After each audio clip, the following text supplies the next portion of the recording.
Jakarta is also known as J Town, or more colloquially, the Big Durian, because it is regarded as a city comparable to New York City or Big Apple in Indonesia.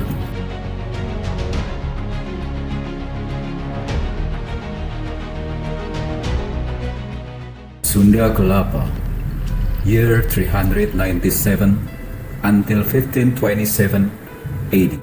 Jakarta was formerly known as Sunda Kelapa, one of the Sunda Kingdom's harbors located at the mouth of the Ciliwung River.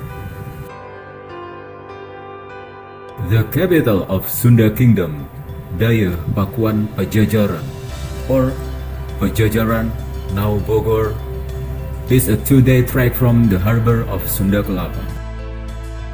According to Portuguese records, Sunda Kelapa was one of the Sunda Kingdom's ports, along with Banten, Pontang, Cigede, Tamgara, and Cimanuk.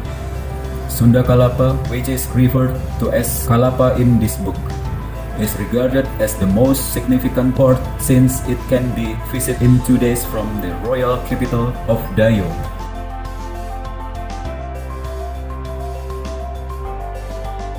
The Sunda Kingdom is a continuation of the Tarumanagara Kingdom in the 5th century. Hence, this port is said to have existed from the 5th century and was the capital of Tarumanagara called Sundapura, Sanskrit which means Sunda City. The port was recognized as a major paper port in the 12th century. Foreign ships from China, Japan, South India, and the Middle East had stopped at this port, selling porcelain, coffee, silk, cotton, perfumes, horses, wine, and dyes for spices, which had become a commercial commodity at the time.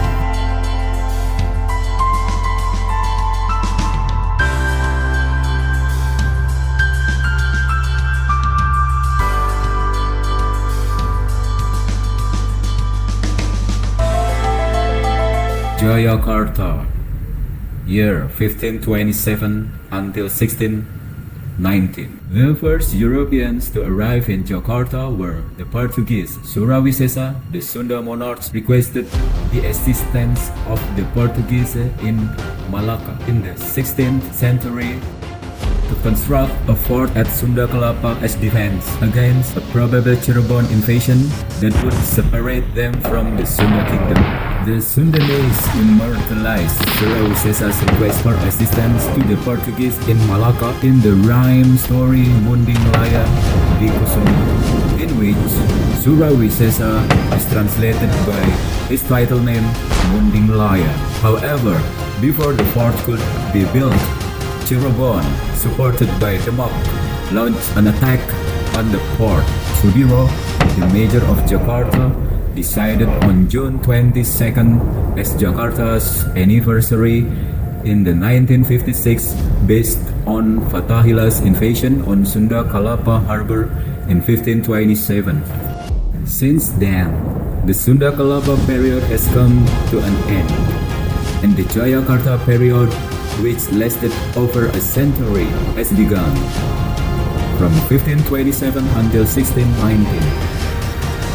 Fatahillah Khan was the first king of Jayakarta, holding the title Adipati until his death in 1570. Ki Bagus Angke took over as Adipati Jayakarta after that from 1570 until 1596 AD.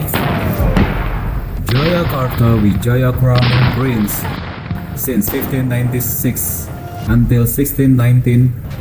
The VOC burned down Jayakarta in 1619, and on its rubble was constructed the new city, initially named New Hurs and eventually renamed Batavia.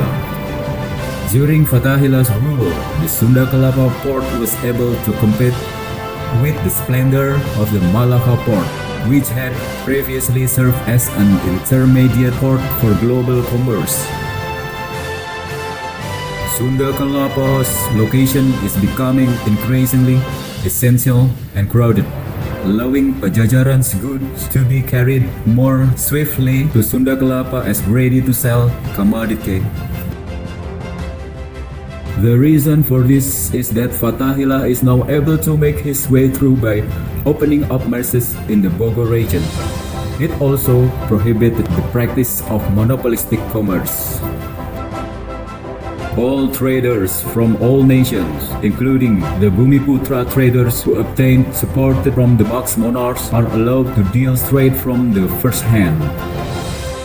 Banten and Cirebon were also designated as Metropolitan Bandar.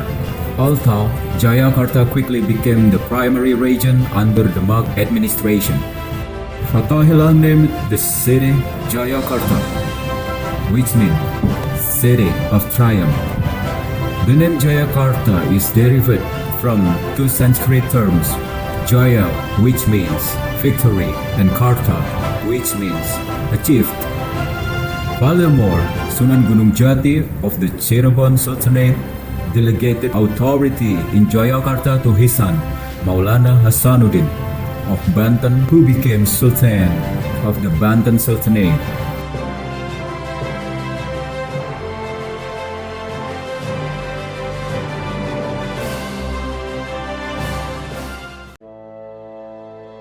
Batavia, year 1619 until 1942 AD.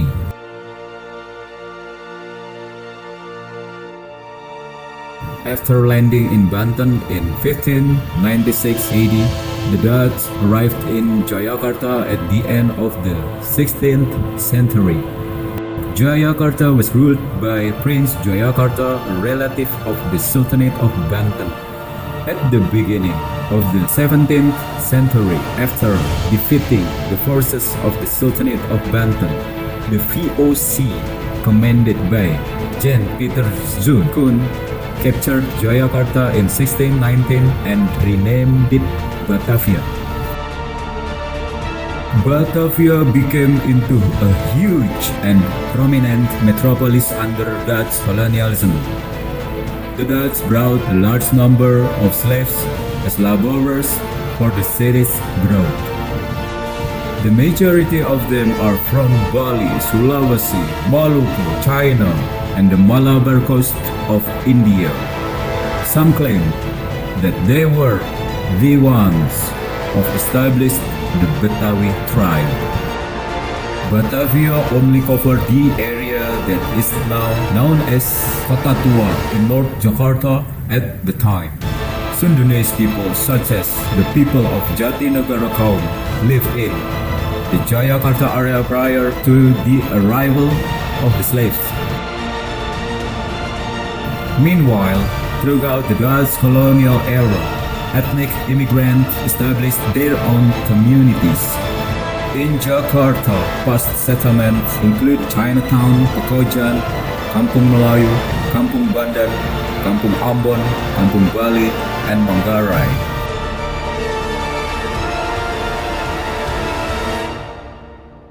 On October 9, 1740, riots erupted in Batavia, killing 5,000 Chinese.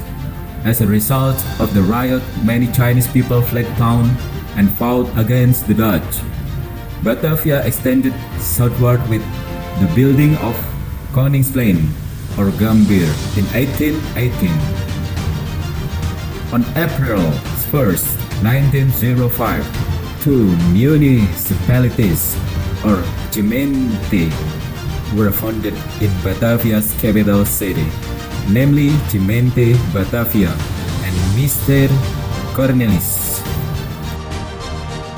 The Dutch built the garden city of Menteng in 1920, and this area became a new location for Dutch officials to replace Molenvliet in the north. Batavia and Mr. Cornelis or Jatinegara were merged into one greater Jakarta area in 1935. The Dutch East Indies government issued regulations on January 1st, 1926 to reform the overall the centralization and the concentration system. On the Indonesian island of Java, a provincial autonomous government were established. Province West Java was the first province established in the Java region, established by a decree dated January 1st, 1926 and published in the Stadsblad or State Gazette year 1926. Batavia along with Banten, Widenzor or Bogor, Priangan and Cirebon became residents in the province of West Java. Jayakarta, year 1942 until 1945. During Second World War, the Japanese occupied Batavia and renamed it Jakarta to capture the attention of the inhabitants. The city was also the site of the Republic of Indonesia's proclamation of independence on August 17, 1945, and was controlled by the Dutch until the country's acceptance of statehood in 1949.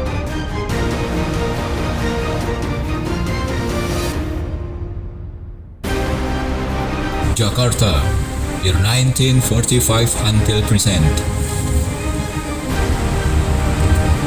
Jakarta was part of the province of West Java from the independence until 1959.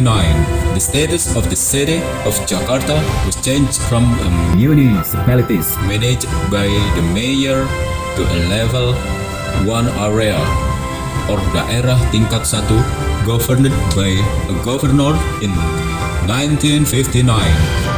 Sumarno Sosro Atmojo, an army doctor, was the first governor.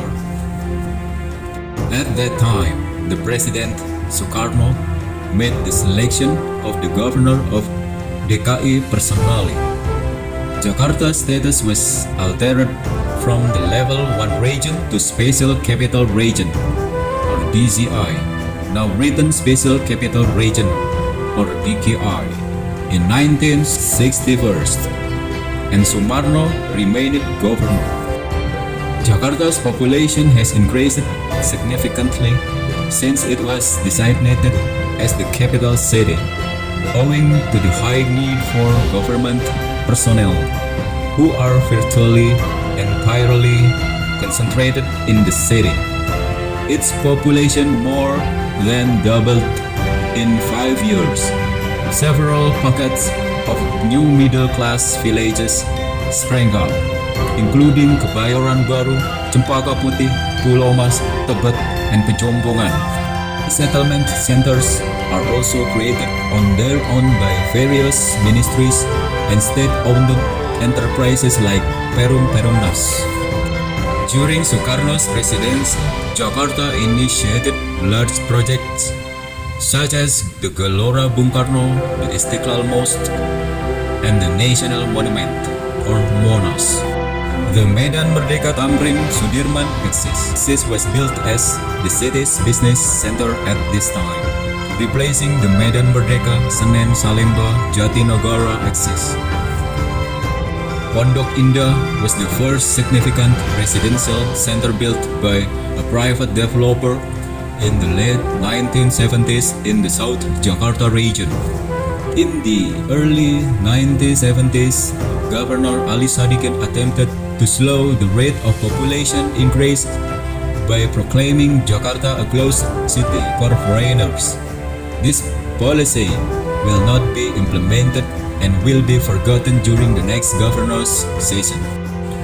Until now, Jakarta has been plagued by overcrowding related issues such as floods, traffic congestions, and a lack of efficient public transit.